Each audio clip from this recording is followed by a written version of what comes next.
Está no ar o quarto e último episódio da série sobre a reforma tributária. Meu nome é Luciana Basto e eu sou sócia da área de Direito Tributário do Caribe Advogados. Neste episódio final, iniciaremos falando sobre os dois fundos constitucionais instituídos pelo texto aprovado na Câmara, que receberão recursos federais anuais para compensar as perdas estaduais decorrentes das mudanças do sistema tributário. São eles: o Fundo Nacional de Desenvolvimento Regional e o Fundo de Compensação de Benefícios Fiscais. Bom, o Fundo Nacional de Desenvolvimento Regional visa reduzir as desigualdades regionais e sociais, especialmente para compensar os efeitos do fim da guerra fiscal, já que, com o advento do novo sistema tributário, os estados perderão o poder de barganha para a atração de investimentos.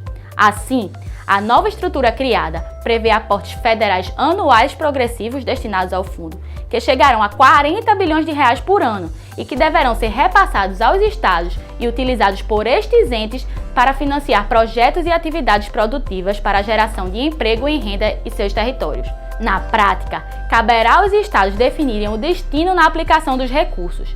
As regras e o modelo de repasse dos recursos aos estados, porém, não estão previstos no texto aprovado pela Câmara e devem ser regulamentados via lei complementar, o que tem gerado burburinho no meio político e preocupado os gestores públicos. Já o Fundo de Compensação de Benefícios Fiscais, tema abordado no episódio 3 desta série, foi criado com o intuito de compensar, de 2029 a 2032, as empresas que são atualmente beneficiárias de incentivos fiscais, devido à redução gradual dos benefícios até a extinção definitiva do ICMS durante o período de transição.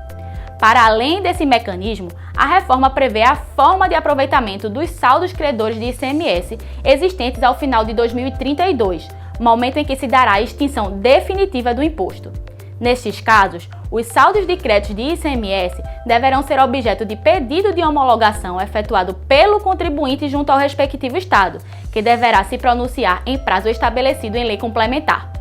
Os saldos homologados, atualizados pelo IPCA a partir de 2033, serão compensados com o IBS em 20 anos, mediante parcelas mensais iguais e sucessivas. Além do elevado tempo previsto para ressarcimento ou compensação dos saldos de ICMS, fato que tem preocupado muitos contribuintes, o texto aprovado peca ao não prever regras para compensação de saldos de PIS e COFINS eventualmente existentes em 2027, quando tais contribuições já terão sido extintas. A ausência de regulamentação da forma de aproveitamento desses créditos causa enorme insegurança jurídica aos contribuintes e poderá gerar volume de contencioso não desejado pela reforma. Voltando à instituição dos fundos, a PEC também prevê que lei complementar deverá instituir o Fundo de Sustentabilidade e Diversificação Econômica do Estado do Amazonas, também constituído por recursos da União e por ela gerido, que tem o objetivo de minimizar o impacto da reforma na região e fomentar o desenvolvimento de atividades econômicas no Estado. Ainda nesse contexto, o texto da PEC procurou garantir a manutenção dos benefícios já existentes na Zona Franca de Manaus e nas áreas de livre comércio. Isso porque as leis instituidoras dos novos tributos, isto é, da CBS, do IBS e do Imposto Seletivo, devem prever a adoção de instrumentos fiscais, econômicos ou financeiros necessários para assegurar o mesmo nível de competitividade existente no modelo anterior à reforma. Falando em manutenção de regime especial de tributação, o texto aprovado pela Câmara dos Deputados também manteve o Simples Nacional como regime especial de tributação e arrecadação de tributos. Assim, o IBS e a CBS serão incorporados ao regime simplificado. A PEC, porém, prevê que as empresas optantes do regime único podem decidir pelo recolhimento da CBS e do IBS separadamente, isto é, fora do regime do Simples Nacional. Nestes casos, o contribuinte terá direito ao creditamento integral dos mencionados tributos. Por outro lado, caso opte pelo recolhimento da CBS e do IBS por meio do regime simplificado, permanece a vedação dos créditos. Independentemente da forma de recolhimento dos mencionados tributos, o texto garantiu ao adquirente de bens e serviços do contribuinte optante pelo regime único a apropriação de créditos em montante equivalente ao cobrado por meio do Simples Nacional. Também como forma de correção de desequilíbrios, o texto da reforma tributária inovou ao trazer a previsão de implantação de um regime de cashback, isto é, de devolução a pessoas físicas de parte dos tributos cobrados sobre bens e serviços. A expectativa é que este mecanismo ajude a diminuir a desigualdade socioeconômica no país, mediante devolução de parte dos tributos pagos a camadas de população de baixa renda.